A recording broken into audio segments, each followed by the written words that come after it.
तुझे पता है ना, मुझे ये बातें पसंद नहीं है। जब मैंने तुझे कहा था कि जल्दी आना, तो फिर क्यों देर की तूने?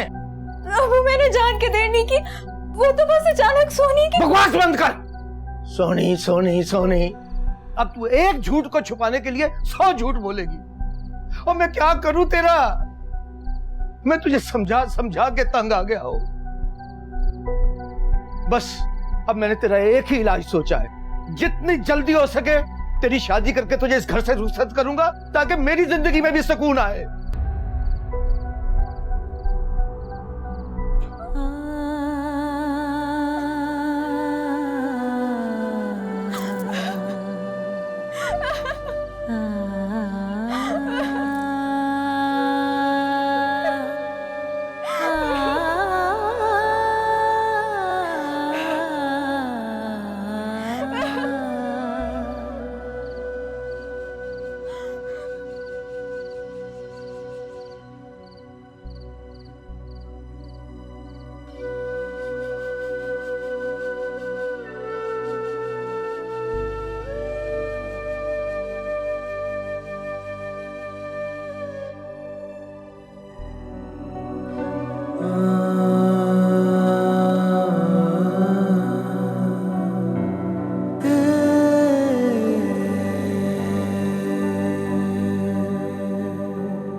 है